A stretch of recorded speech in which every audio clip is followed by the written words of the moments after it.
ओम बिरला जी, आपने इस सदन की लोकसभा अध्यक्ष की मर्यादा तार तार कर दी। अगर एक सांसद खड़े होकर एक समुदाय को इस तरह गाली बक रहा है और आप सदन में बैठे हुए हैं और सिर्फ चेतावनी दे के छोड़ दे रहे हैं, तो क्षमा कीजिएगा, आने वाला इतिहास आपको इतना नाकारा, इतना नपुंसक, इतना मर्यादाहीन अध्यक्ष के रूप में याद करेगा कि आपको लगेगा कि उस दिन आपने गलती की। सूर्पणखा का जो जिक्र कर रहे थे ना प्रधानमंत्री जी, जो एक महिला सांसद पे कमेंट कर रहे थे, सूर्पणखा की हंसी। प्रधानमंत्री जी गौर से देखिएगा वीडियो, रिवर्स करके देखिएगा वीडियो। हर्षवर्धन और रविशंकर प्रसाद के चेहरे पे जो हंसी है, उसे सूर्पणखा की हंसी कहते हैं। दुनिया हंस रही है हम पर। किस मुंह से यहां कोई व्यक्ति कारोबार करने आएगा? किस मुंह से इस मुल्क में कोई रहने आएगा? इस मुल्क में क्या मुसलमान होना गुनाह हो गया है? क्या हर मुसलमान को आप एक दायरे में घसीट कर उसे बेइज्जत करना अपना धर्म सीख रहे हैं? शुक्रिया प्रधानमंत्री जी आपका, आपने दुनिया को दिखा दिया कि हम कितने निचले स्तर पर गिरते जा रहे हैं। हमारे गिरने की सीमाएं समाप्त हो गई हैं। हम इस हद तक पहुंच गए हैं कि दुनिया के लोग कह रहे हैं कि भारत के लोगों की जहनीत जहर भरी हो गई है।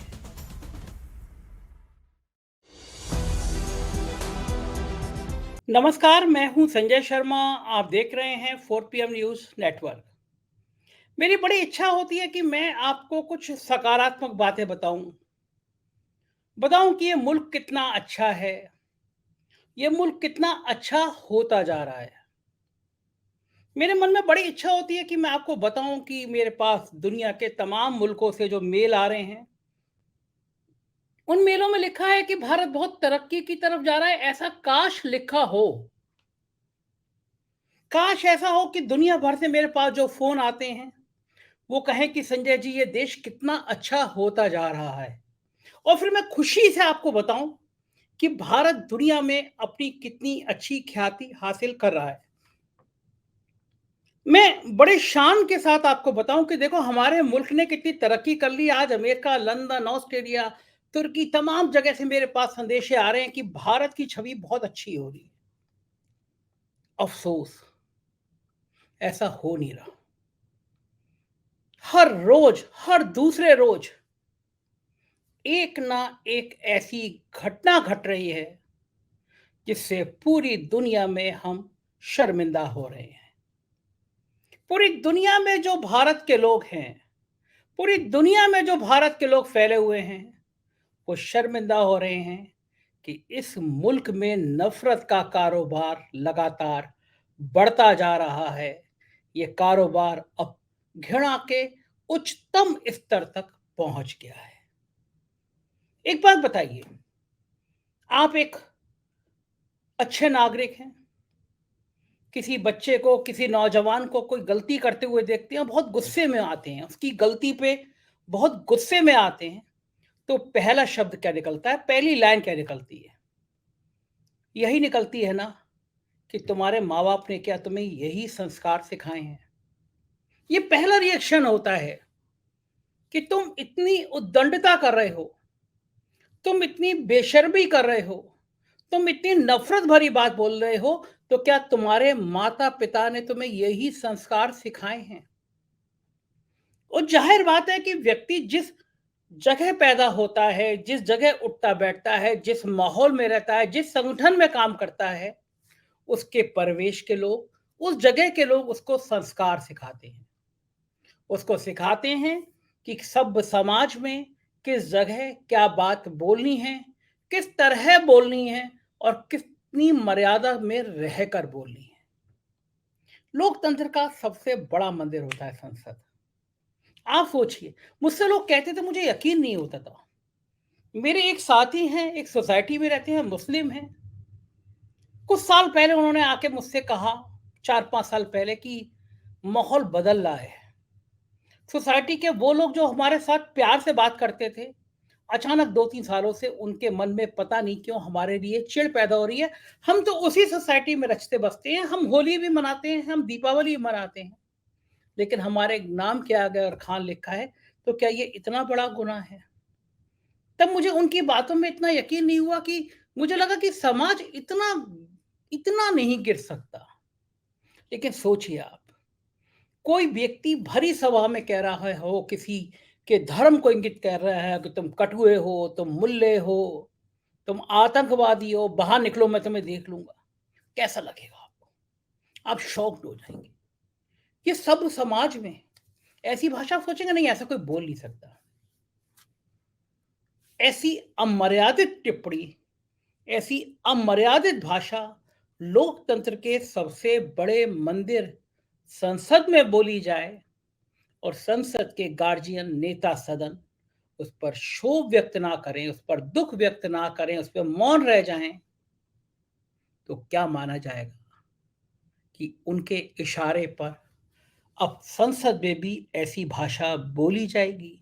उनका इशारा मैं इसलिए कर रहा हूं क्योंकि वो नेता सदन हैं, वो पार्टी के सबसे बड़े नेता हैं। उनका एक सांसद इतनी घिनौनी बात कर रहा है, उनका एक सांसद इतनी छिचोरी बात कर रहा है, उनका एक सांसद दो कौड़ी के गुंडों की तरह बात कर रहा है, वो मौन है। लेकिन वो मौन तो उस समय भी थे जब उनकी एक सांसद प्रज्ञा ने राष्ट्रपिता महात्मा गांधी के लिए टिप्पणी की थी।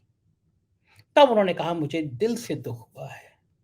लेकिन हमारे प्रधानमंत्री को दिल से दुख होता है, लेकिन दिल से वो शायद उन्हीं लोगों को लगाते हैं क्योंकि अगर ऐसा नहीं होता तो दिल्ली की पब्लिक मीटिंग में देश के गद्दारों को गोली मारो सालों को नारा लगाने वाला एक व्यक्ति देश का केंद्रीय मंत्री नहीं होता। मुझे बड़ी हैरानी है कि आज मुख्तार अब्बास नकवी और शहनवाज हुसैन क्या सोच रहे होंगे। पता नहीं कैसा लगा होगा उनको, मुल्ला, कटुआ, आतंकवादी। मुझे नहीं पता कि जब वो घर पे गए होंगे आज मुख्तार अब्बास नकवी और शहनवाज हुसैन, तो उनके बच्चों ने उनसे पूछा होगा या नहीं पूछा होगा कि पिताजी क्या हम भी कटुआ हैं, हम भी मुल्ला हैं, हम भी आतंकवादी हैं। शाहरुख खान की पिक्चर आई थी, my name is Khan but I am not a terrorist. मेरा नाम खान है मगर मैं आतंकवादी नहीं। मगर इस देश में कौन सी रवायत हो गई है, थोड़ा ऊंचा पजामा, बड़ी हुई दाढ़ी और सिर पे टोपी, ये आतंकवाद की पहचान बताने में लग गए हैं देश के नेता। बिगुड़ी जी कौन से संगठन में ये भाषा सीख कर आए होंगे? क्या वो आरएसएस के प्राथमिक सदस्य रहे हैं? उन्होंने ओटीसी की है? क्या मोहन भागवत जी से वो प्रेरणा लेते हैं? अगर नहीं लेते हैं तो क्या संघ इस बात को आंखें मूंद के सुनता रहा? क्या कर रहे हैं उनके इंद्रेश जी जो मुसलमानों में जाके ज्ञान की बातें करते हैं, कहते हैं हम भारतीय मुसलमानों का स्वागत करते हैं। हाथी के दांत दरअसल खाने के और दिखाने के ओर होते हैं। और बड़ा अच्छा है, मैं तो कह रहा हूं ये बड़ा अच्छा है कि असली चेहरा सामने आ गया। पर्दे के पीछे इस देश की चौथाई आबादी को मुल्ला, कटुआ, आतंकवादी कहने वालों के चेहरे सामने आ गए। पर्दे के पीछे क्या करना, अब जो खेलना है खुल्लम खुल्ला खेलना है। अब तो खुलेआम ऐलान करना है कि हम तुम्हें मुल्ला कहेंगे, कटुआ कहेंगे, आतंकवादी कहेंगे, वो भी देश के सबसे बड़े सदन, लोकतंत्र के सबसे बड़े मंदिर में कहेंगे, तुम्हें जो करना हो कर लो। सबसे नाकारा शख्स है, मुझे पता ये अपराध है, मैं अपराध कर रहा हूं, लोकसभा अध्यक्ष ओम बिरला। मुझे पता है कि वो मुझे तलब कर सकते हैं, मुझे सजा दे सकते हैं, मगर देश के लिए मैं सजा भुगतने को तैयार हूं। लेकिन ओम बिरला जी, आपने इस सदन की, लोकसभा अध्यक्ष की मर्यादा तार तार कर दी।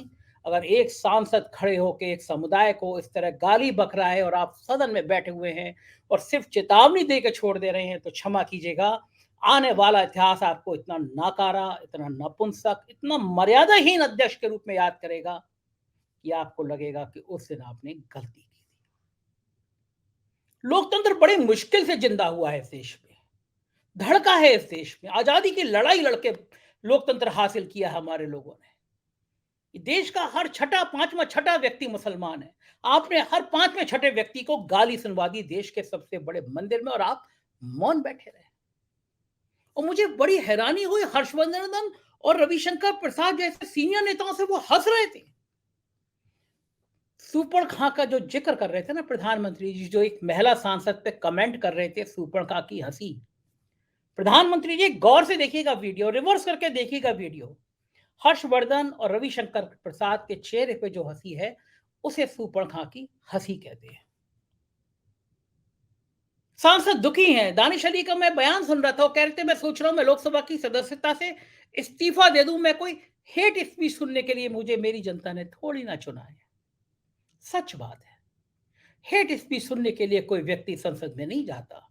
संसद में धमकी दे मिल रही है, बाहर निकलो मैं तुम्हें देख लूंगा।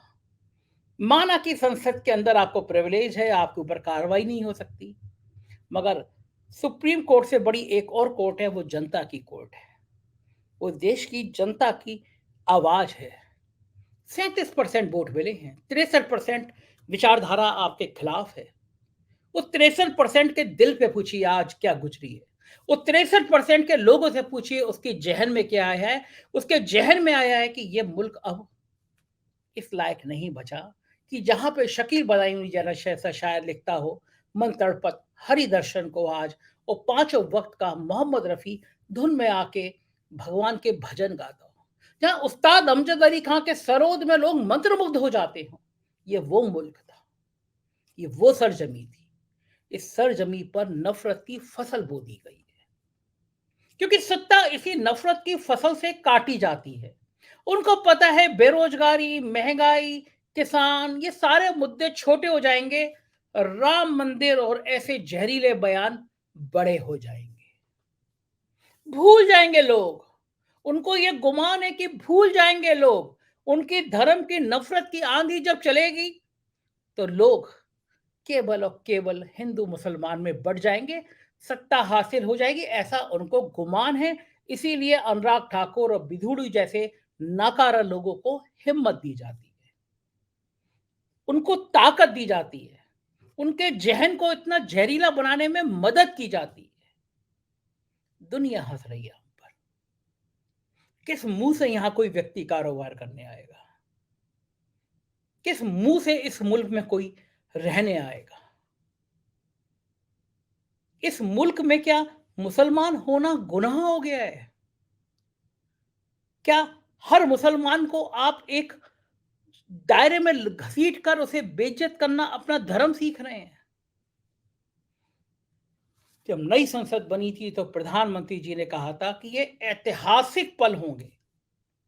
शुक्रिया प्रधानमंत्री जी आपका, दिल से आभार आपका। आपने दिखा दिया कि आपकी जिंदगी में ऐतिहासिक पलों का मतलब क्या होता है। शुक्रिया आपका, आपने देश को बता दिया कि आपके माननीय सांसद नई संसद में बैठकर कौन सी प्यार की भाषा बोलने जा रहे हैं। और शुक्रिया प्रधानमंत्री जी आपका, आपने दुनिया को दिखा दिया कि हम कितने निचले स्तर पर गिरते जा रहे हैं, हमारे गिरने की सीमाएं समाप्त हो गई हैं। हम इस हद तक पहुंच गए हैं कि दुनिया के लोग कह रहे हैं कि भारत के लोगों की जहनीत जहर भरी हो गई है। प्रधानमंत्री जी, आज आपको समझ आया होगा जब आप अमेरिका में गए थे और लोगों ने आपसे सवाल किए थे कि भारत में लोगों के मन मस्तिष्क में किस तरह धमकी दी जा रही है, किस तरह उनके नागरिक अधिकारों का हनन किया जा रहा है, किस तरह उनके मौलिक अधिकारों को कुचला जा रहा है, किस तरह प्रेस की आजादी पर हमला किया जा रहा है। सारे सवाल अमेरिका में उठे थे। अब आज आपको समझ आया होगा कि दरअसल दुनिया भारत की स्थिति पर चिंतित क्यों है, क्योंकि दुनिया को समझ आ रहा है कि भारत धीरे धीरे तालिबान जैसा होता जा रहा है, तालिबानी मानसिकता जैसा होता जा रहा है। इंजेक्शन लगा लगा के जहर नसों में भरा जा रहा है। कारण यह है क्योंकि हर फ्रंट पे हमारी बदनामी हो रही है। हमने जीडीपी के आंकड़ों में बहुत गोलमाल किया, तब भी देश की आर्थिक व्यवस्था भली गोदी मीडिया के चैनलों पे बढ़िया चल रही हो, लेकिन हकीकत यह है कि गांव में भूखमरी जैसे हालात पैदा हो रहे हैं। 80 करोड़ लोगों को 2 वक्त का राशन देके जिंदा रखा जा रहा है। इस घटना पर मुझे लगा कि बहुजन समाज पार्टी बहुत रिएक्ट करेगी, बहुत तीखी प्रतिक्रिया करेगी, लेकिन मायावती जी ने तो ऐसा लगा कि शायद मजबूरी में ट्वीट किया। मायावती शायद इस ट्वीट को करना भी नहीं चाहती। मायावती जी ने लिखा, दिल्ली से भाजपा सांसद द्वारा बीएसपी सांसद दानिश अली के खिलाफ सदन में आपत्तिजनक टिप्पणी को हालांकि स्पीकर ने रिकॉर्ड से हटाकर उन्हें चेतावनी भी दी है और वरिष्ठ मंत्री ने सदन में माफी भी मांगी है, किंतु पार्टी द्वारा उनके विरुद्ध अभी तक समुचित कार्रवाई न करना दुखद और दुर्भाग्यपूर्ण है। मतलब मायावती जी अपने ट्वीट में कह रही हैं कि स्पीकर ने टिप्पणी हटा दी, वरिष्ठ मंत्री ने सदन में माफी मांग ली, स्पीकर ने रिकॉर्ड से हटा दिया, लेकिन पार्टी ने से वो कुछ नहीं किया। ये दुर्भाग्यपूर्ण है। ये मायावती की शैली है। वो मायावती जो अपने एक सांसद के प्रति इस दुर्व्यवहार पर देश को हिला देने वाला तक खुद ताकत रखती थी, हिम्मत रखती थी, वो मायावती का ये ट्वीट बता रहा है कि उन्होंने भारतीय जनता पार्टी के सामने मानो घुटने टेक दिए हैं। वो ताकत कहां गई मायावती जी की? अपने सांसद के इस तरह अपमानित होने के बाद वो कह रही हैं कि वरिष्ठ मंत्री ने माफी मांग ली, स्पीकर ने रिकॉर्ड से हटा दिया। और यही कारण है, जब दानिश अली से सवाल किया गया कि मायावती ने ट्वीट किया है लेकिन बड़ा दबा छुपा किया है, तो दानिश अली ने कह दिया उन्होंने ट्वीट देखा भी नहीं है। पूरे देश ने मायावती का रिएक्शन देखा। संभव नहीं है दानिश अली ने देखा ना हो, लेकिन दानिश अली को पता है कि उनकी नेता अब भाजपा के कदमों में बिछने को तैयार हैं, इसीलिए उनकी हिम्मत नहीं हो रही है वो बीजेपी से आंखों में आंख डाल के कहें कि अगर तुम्हारे सांसद को तुमने सस्पेंड नहीं किया तो हम देश भर में हल्ला कर देंगे, हंगामा करेंगे। इससे कहीं गुना तीखा ट्वीट अखिलेश यादव ने किया। अखिलेश यादव का ट्वीट प्रशंसा का पात्र है। उन्होंने लिखा कि इंसान का पहचान चेहरा नहीं जवान होती है। सत्ता के नशे में बेसुध भाजपा के एक सांसद द्वारा विपक्ष के एक अल्पसंख्यक सांसद को अति अभद्र तरीके से संबोधित करना किसी आपराधिक घटना से कम नहीं है, किसी क्रिमिनल घटना से कम नहीं है। यह भाजपा की नकारात्मक राजनीति का निकृष्टतम रूप है, जिसमें अन्य भाजपाई सांसदों का हंसते हुए सम्मिलित होना दिखाता है कि यह किसी एक भाजपाई की गलती नहीं है, बल्कि यह भाजपा के अधिकांश सदस्यों की निर्लजता का बेशरम प्रदर्शन है। ऐसे सांसदों पर किसी भी प्रकार की संसदीय विशेषाधिकारों से छूट से परे किसी एक सांसद नहीं बल्कि पूरे संसद और संविधान की मानहानि करने का मुकदमा होनी चाहिए और ताउम्र की पाबंदी भी लगना चाहिए। ये कम से कम तीखा ट्वीट है। मायावती की तरह गोल बोल रही हैं, कांग्रेस से भी निंदा की है। और वास्तव में अब ये बात समय आ गया है जब देश को मांग करना चाहिए कि विधुड़ी जैसे सांसद का लोकतंत्र के सबसे बड़े मंदिर में बैठना एक अपराध से कम नहीं है। इस देश की मर्यादा पे, इस देश की संस्कृति पे, इस देश की सभ्यता पर कलंक है कि अगर लोकतंत्र के सबसे बड़े मंदिर में विधुड़ी जैसे लोग मौजूद हों। क्यों नहीं प्रधानमंत्री ने कहा? अगर उनको इतना ही मान है, वो कहते हैं कि सबका सम्मान, सबका अभिमान, सबका सम्मान, सबको अधिकार, इस तरह के तमाम डायलॉग वो बोलते हैं। कहां गया आज सबका सम्मान? संसद में ये भाषा इस्तेमाल की गई। शर्म आती है। इस देश को, लोकतंत्र को शर्म आती है। इस देश के सैकड़ों करोड़ों लोगों को आज दिन पूरा उदास कर गया होगा। पूरा दिन उन्होंने सोचा होगा कि इस मुल्क को क्या हो रहा है।